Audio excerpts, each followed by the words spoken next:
Hello everybody, आप सभी का मेरे चैनल फिजिक्स की क्लास में स्वागत है। आज हम अल्टरनेटिंग करंट चैप्टर से क्वेश्चंस फॉर नीट चौका नंबर 1 के क्वेश्चन सॉल्व करेंगे। वीडियो में सबसे पहले क्वेश्चन है, उसके बाद उनके solution. Question number 1,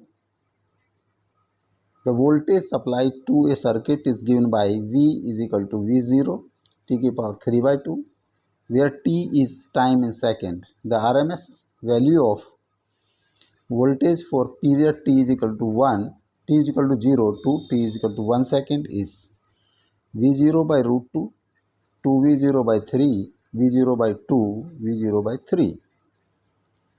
Question number 2, the mean value of current for half cycle for a current variation shown by the graph is, graph है, ऑप्शन है I0 by 2, I0, I0 by 3, I0 by root 3. Question number 3, the RMS value of I is equal to I1 sin omega t plus I2 cos omega t is I1 plus I2 by 2, I1 square plus I2 square by 2 का whole root, I1 root I1 square plus I2 square by 2, I1 minus I2 by 2. Question number 4, the instantaneous current is in a circuit is given by I is equal to 2 cos omega t plus 5 ampere. The RMS value of the current is 0 root 2a 2 ampere to root 2 ampere. Solution. Question number 1, the voltage applied to a circuit is given by V is equal to V0 t की power 3/2 where t is time in second. The RMS value of voltage for period t is equal to 0 to t is equal to 1 second is V0 by root 2, 2V0 by 3, V0 by 2, V0 by 3. जो root RMS value होती है voltage, जो AC voltage की जो RMS value है उसका magnitude DC उस DC voltage के इक्विवेलेंट होता है जो एक कांस्टेंट रेजिस्टेंस में एक निश्चित टाइम t तक अगर हम करंट फ्लो करें तो उसमें जो एनर्जी डिसिपेशन होगा वो DC करंट में, DC सर्किट में और AC सर्किट में इक्वल होगा। तो जो DC सर्किट की जो वैल्यू होगी वोल्टेज की, वो RMS value of AC circuit होगी। Suppose DC voltage V RMS apply किया रेजिस्टेंस R के through 40 time square by R into T, energy dissipation in DC circuit. और ये वेरिएबल होता है AC में वोल्टेज, ये होगा V square DT by R 0 to T second.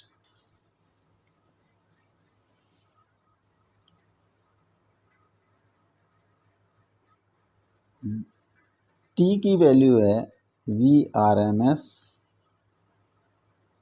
Square by R into T is 1 second, 1 minus 0, 1 time है 1 second, 0 to 1 V की value put कर दी, V0 T की पावर 3/2 का square by R dt।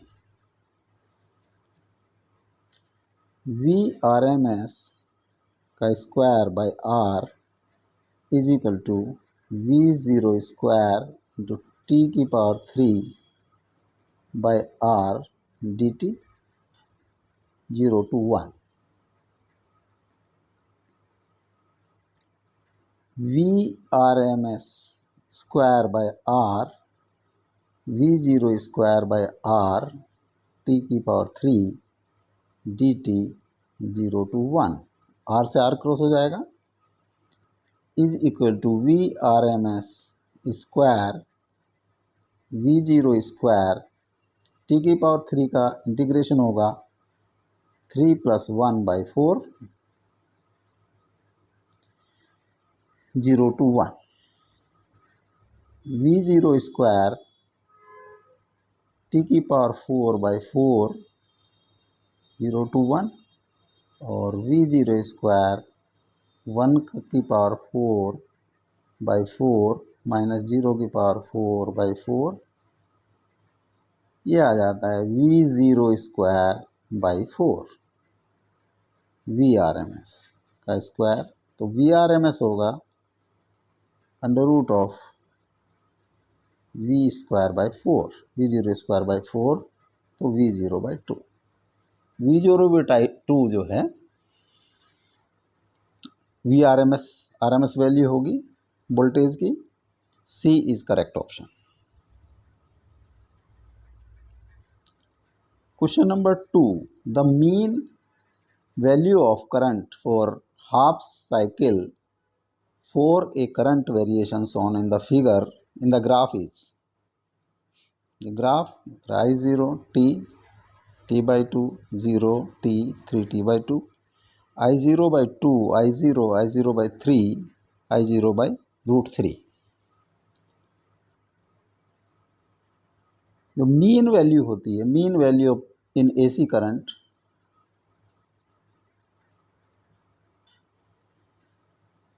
For half cycle, तो जो half cycle अगर हम एसी करंट की बजाय डीसी करंट हो और उसको हाफ साइकिल यानी t/2 टाइम तक फ्लो करें, तो जो चार्ज फ्लो होगा इस t/2 टाइम में वो इक्वल होगा जो एसी करंट में, एसी सर्किट में चार्ज फ्लो कर रहा है। तो जो वैल्यू डीसी करंट की होगी वो मीन वैल्यू कहलाती है। Suppose IM is mean value of DC, जो डीसी करंट की जो फिक्स वैल्यू है वो IM, ये होगी मीन वैल्यू ऑफ एसी। इसको फ्लो किया हमने t/2 टाइम तक, ये चार्ज फ्लोन हो गया, ये होगा charge flown in 0 to t/2 in AC current.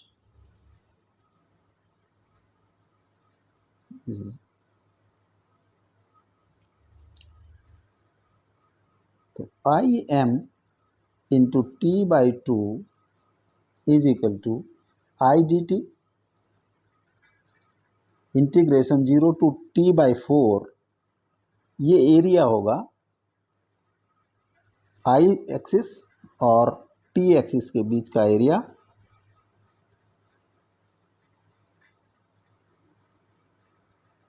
Up to 0 to t/2 this area.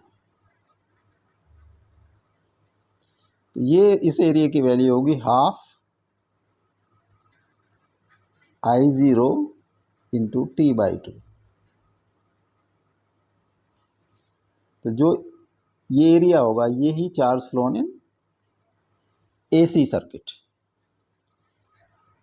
1/2 into I0 into t/2, t/2 से t/2 क्रॉस हो जाएगा, तो I mean is equal to I0/2। तो I मीन की वैल्यू होगी I0/2। A is correct option.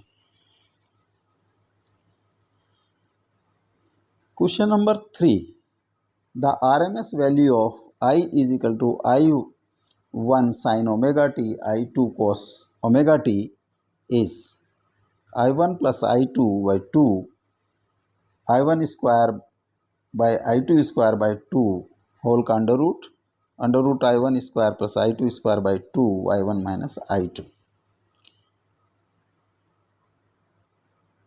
I ये दो AC current हैं, उनका कॉम्बिनेशन है।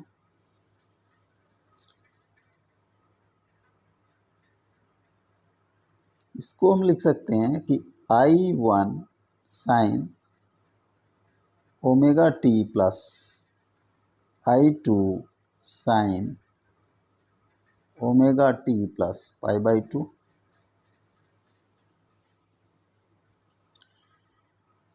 दोनों करंट्स में जो है जो phase difference π/2, this is maximum value for amplitude of this I1 sine omega t और I2 is cos omega t का एम्पलीट्यूड है। इनका अगर हम ग्राफिकली रिजल्टेंट निकालें, जो I1 एम्पलीट्यूड का ये ओमेगा टी, उसके 90 डिग्री पर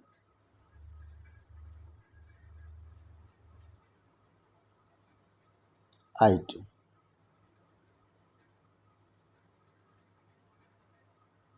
this whole angle is omega T plus π/2। तो एम्पलीट्यूड होगा इनका रिजल्टेंट I1 एंड I2 दोनों 90 डिग्री पे एक्ट कर रहे हैं, तो एम्पलीट्यूड जो रिजल्टेंट होगा, सपोज I, तो I की वैल्यू होगी I1 square plus I2 square under root. जो resultant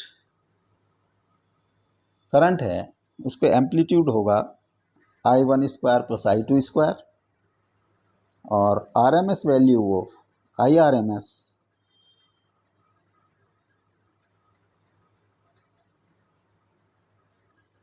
suppose this is I0, तो IRMS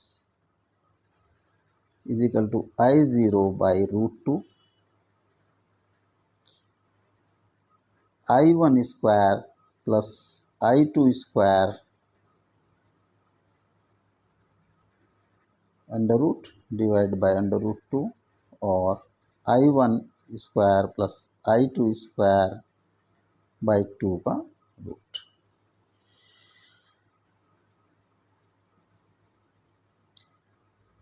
this B is correct option. Question number 4. The instantaneous current in the circuit is given by I is equal to 2 cos omega t plus 5 ampere. The RMS value of the current is 0 √2 to 2 √2 ampere. I is equal to 2 cos omega T plus 5, तो amplitude है, amplitude I0 is equal to this 2 ampere. RMS value IRMS होता है amplitude divide by √2, 2 √2 is equal to √2 ampere. तो जो RMS value होगी वो √2 ampere. This B is correct option.